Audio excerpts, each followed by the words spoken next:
So good afternoon mister Salim, कैसे हैं?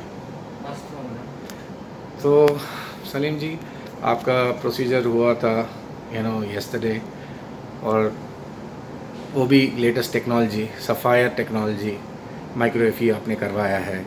तो आपका एक्सपीरियंस बोल सकते हैं, जब से आप का हेयर लॉस शुरू हुआ था, आपने किन किन लोगों से मीट किया था, उसके बाद आप वीएलसीसी हेयर बिल्ड क्यों डिसाइड किए?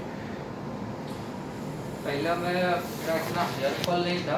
मैंने डॉक्टर खतरा को दिखाया था, बट उनको सिर्फ यही बोला था कि मेरे बाल को रोक देना।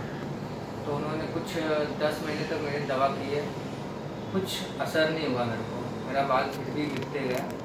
उसके बाद मैंने दूसरा डॉक्टर देखा इधर विरार में, वहाँ पे भी यही चीज़ बोला मैंने कि मेरे बाल को रोक दो। तो वो लोग भी नहीं कर पाए मेरा, तो फिर मैं छोड़ दिया सब। तो बाल तो पूरे गिर गए। उसके बाद मैंने इधर रिचफील्ड में गया, वहाँ पे उनसे अपॉइंटमेंट लेके बात की है। बट मेरे को उतना वो नहीं लगा कि मेरा सच में यहाँ पे बाल आएगा। तो उसके बाद अकीरा में गया था। अकीरा में बहुत हाई फाई बोले, बट उन्होंने ये बोला कि तुमको लाइफ टाइम दवा खाना पड़ेगा हेयर ट्रांसप्लांट के बाद भी। तो मैं बोला कि मैं नहीं कर सकता, अगर मैं इतना पैसा खर्चा कर रहा हूँ तो पूरी ज़िंदगी मेरे को दवा नहीं खाने का है। तो वहाँ से छोड़ के मैंने फिर इंस्टाग्राम पे वीएलसीसी देखा, तो वहाँ से अपॉइंटमेंट लिया। और फिर वहाँ पे मेरे को बताया कि आप बेफिक्र हो जाइए, आपका जो ट्रीटमेंट रहेगा एक अच्छे तरीके से करके देंगे, आपको ज़रा सा भी दर्द नहीं होएगा, आप बेफिक्र रहो।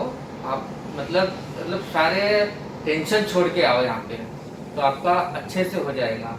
तो मैंने आया और यहाँ पे रियल में मेरे को बहुत अच्छा लगा। जो मतलब मुझे जैसा भी अगर लगता था तो मेरे को फटाफट वो लोग बोलते थे आप रिलैक्स हो जाओ। मेरे को जरा सा घबराहट सी होती थी तो मेरे को बोलते रिलैक्स हो जाओ।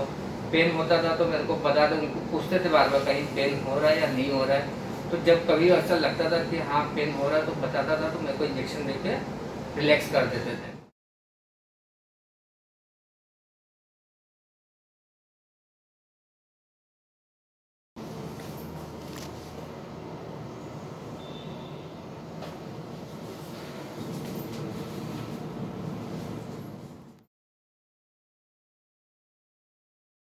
जी, आपने प्रोसीजर कंप्लीट किया है। आज आप हेड वॉश के लिए आए हैं, वो भी हेड वॉश कंप्लीट हो गया है।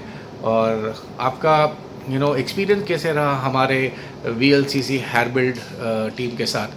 दी performing surgeon, the OT staff, the centre staff, and आपका टोटली एक पेनलेस प्रोसीजर किया है, तो उसके बारे में थोड़ा आप बोलेंगे? सिर्फ ऐसा कि मैंने पहले भी बता चुका आपको कि मैंने बहुत सारे मतलब गए थे सेंटर में, बट मेरे को वहाँ का टेक्नोलॉजी जो है वो समझ में नहीं आ रहा था।